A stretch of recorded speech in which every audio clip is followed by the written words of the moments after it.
오늘은 사도행전 6장 1절에서 15절까지 말씀입니다. 먼저 하나님의 말씀을 읽겠습니다. 그때 제자가 더 많아졌는데 헬라파 유대인들이 자기의 과부들이 매일의 구제에 빠짐으로 히브리파 사람을 원망하니 12사도가 모든 제자를 불러 이르되 우리가 하나님의 말씀을 제쳐놓고 접대를 일삼는 것이 마땅하지 아니하니 형제들아 너희 가운데서 성령과 지혜가 충만하여 칭찬받는 사람 7을 택하라. 우리가 이 일을 그들에게 맡기고 우리는 오로지 기도하는 일과 말씀 사역에 힘쓰리라 하니 온 무리가 이 말을 기뻐하여 믿음과 성령이 충만한 사람 스데반과 또 빌립과 브루고로와 니가노르와 디몬과 바메나와 유대교에 입교했던 안디옥 사람 니골라를 택하여 사도들 앞에 세우니 사도들이 기도하고 그들에게 안수하니라. 하나님의 말씀이 점점 왕성하여 예루살렘에 있는 제자의 수가 더 심히 많아지고 허다한 제사장의 무리도 이 도에 복종하니라. 스데반이 은혜와 권능이 충만하여 큰 기사와 표적을 민간에 행하니 이른바 자유민들 즉 구레네인 알렉산드리아인 길리기아와 아시아에서 온 사람들의 회당에서 어떤 자들이 일어나 스데반과 더불어 논쟁할세 스데반이 지혜와 성령으로 말함을 그들이 능히 당하지 못하여 사람들을 매수하여 말하게 하되 이 사람이 모세와 하나님을 모독하는 말을 하는 것을 우리가 들었노라 하게 하고 백성과 장로와 서기관들을 충동시켜 와서 잡아가지고 공회에 이르러 거짓 증인들을 세우니 이르되 이 사람이 이 거룩한 곳과 율법을 거슬러 말하기를 마지 아니하는도다. 그의 말에 이 나사렛 예수가 이곳을 헐고 또 모세가 우리에게 전하여 준 규례를 고치겠다 함을 우리가 들었노라 하거늘 공회 중에 앉은 사람들이 다 스데반을 주목하여 보니 그 얼굴이 천사의 얼굴과 같더라. 아멘. 오늘 본문의 말씀은 이 핍박과 고난 속에서도 사도들의 복음 증거는 멈춰지지 않았죠. 그렇게 교회가 날마다 부흥하는 그 가운데 일어나는 사건을 담고 있습니다. 사람들이 그렇게 많아지고 교회에 모이면서 문제가 생겼는데요. 교회 내부적으로 진행되던 구제와 이 봉사 사역에서 그 안에 대상이 되어야 하는 헬라파 과부들이 누락이 되곤 했던 겁니다. 그래서 이들이 히브리파 사람들을 원망하기 시작해요. 그러니까 외부의 핍박 속에서 복음을 전하여 성장하고 있었지만 내부적으로 구제 사역의 미스로 원망이 시작되니까 이게 이제 문제가 됐던 겁니다. 이 상황을 알게 된 사도들이 어떻게 합니까? 구제하고 돌보는 사역이 너무나 중요하지만 사도들이 이 일을 다 감당을 못해요. 왜냐하면 사도들에게는 말씀과 기도가 더 중요했던 사역이었어요. 그래서 이 일을 위해 7명의 집사를 세워요. 그리고 4절에서 이렇게 말씀합니다. 우리는 오로지 기도하는 일과 말씀 사역에 힘쓰리라. 사도들에게는 기도하고 말씀 전하는 사역이 가장 중요한 역할입니다. 그래서 2절을 보면 우리가 하나님의 말씀을 제쳐놓고 접대를 일삼는 이게 앞에 나오는 구제하고 섬기는 일들이에요. 돌보는 일들.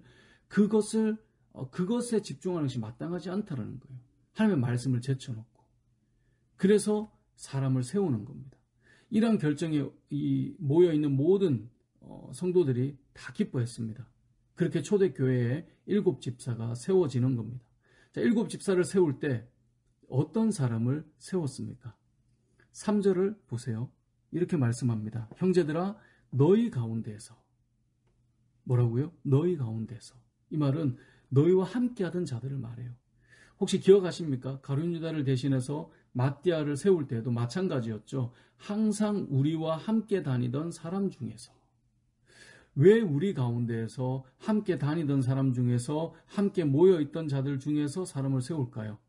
만약에 그렇지 않다면 아무리 출중하고 훌륭한 사람이라도 밖에서 들어온 사람이라면 내 생각엔 내 경험에는 세상에서는 내가 볼 때는 이라고 말하는 모습을 보여줄 거예요.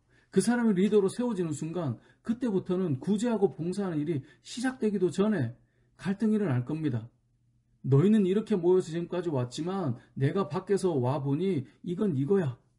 일이 될까요? 안 되겠죠. 그래서 마띠아를 세울 때에도 7집사를 세울 때에도 항상 함께하였고 함께 말씀을 배웠고 함께 공동체를 위해 기도했고 함께 비전을 나눴던 사람들 안에서 이러한 직분자들을 이러한 사도의 그 대신 직무를 대신할 사람을 세워왔던 겁니다. 그리고 그 다음에 뭡니까? 너희 가운데에서 성령과 지혜가 충만하여. 뭐가 충만해요? 성령과 지혜가 충만해요. 성령 충만하다는 말은 무슨 뜻입니까? 우리가 성도의 삶에서도 나눴는데 성령 하나님의 다스림을 받을 수 있는 상태를 성령 충만이라고 말씀드렸습니다. 성령 충만은 성령 하나님께서 나를 다스릴 수 있는 상태가 된 것을 성령 충만이란 말이에요. 자, 이렇게 성령 충만한 사람을, 그래서 성령의 지혜로 충만한 사람을 세웠어요. 믿음의 사람이며 성령 하나님의 말씀에 귀 기울이며 그 뜻을 따를 사람이 집사로 세워지는 겁니다. 그래서 성령 충만한 7 집사들은 그냥 열심히 봉사를 잘하는 수준이 아니라, 이후에 이 스데반 집사님을 보면 어떻습니까? 하나님의 말씀으로 얼마나 충만했는지를 알 수 있어요.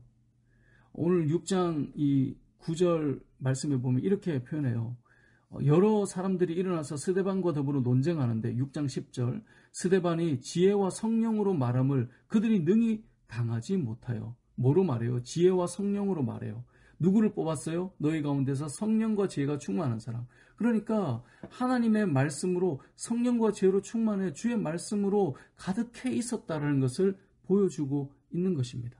그리고 이 표정도 6장 15절에 보면 다 스데반을 주목하여 보니 그 얼굴이 천사의 얼굴과 같더라라고 말씀하고 있는데요.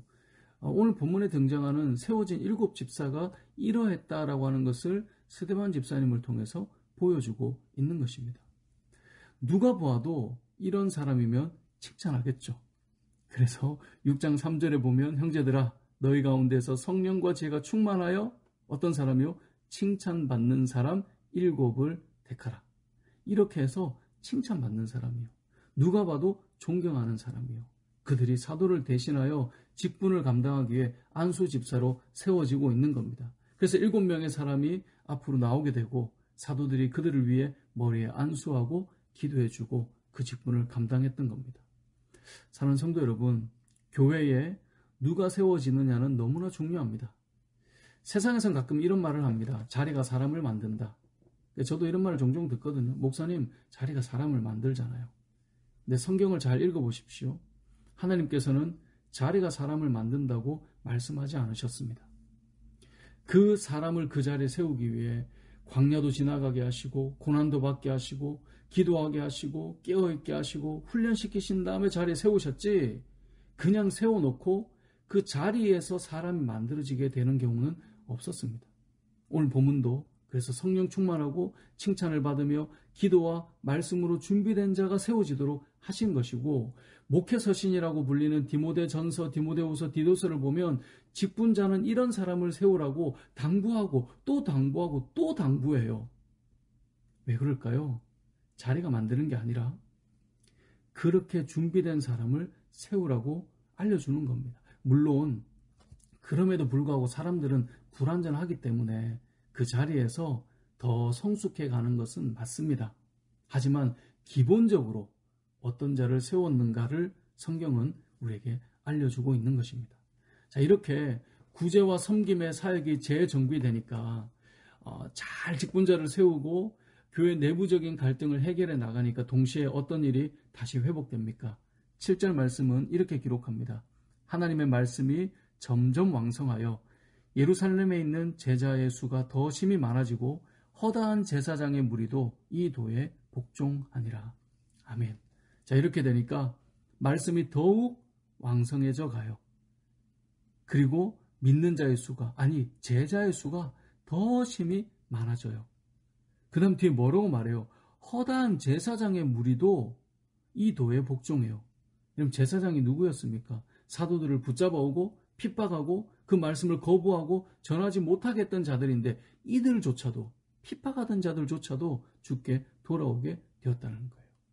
교회가 세상을 향해 담대하게 복음을 전할 뿐만 아니라 교회 공동체 안에 성령과 지혜가 충만하여 칭찬받는 자들이 직분자로 세움을 받기 시작할 때, 그래서 주님의 몸된 교회가 잘 세워져 가는 일이 동시에 일어날 때 어떤 역사가 일어나는지를 오늘 본문은 우리에게 알려주고 있는 것입니다. 사랑하는 성도 여러분, 오늘 본문의 말씀처럼 우리 은혜울림교회가 말씀이 점점 왕성하고 제자의 수가 심히 더 많아지고 복음을 거부하던 무리들도 주님께로 돌아오는 교회가 되길 소망합니다. 그리고 우리 교회를 통한 하나님의 역사에 저와 여러분이 부름받았잖아요. 세움받았잖아요. 그랬으니 더 귀히 쓰임받는 믿음의 사람으로 세워지는 저와 여러분 되시길 주님의 이름으로 축복합니다. 아멘.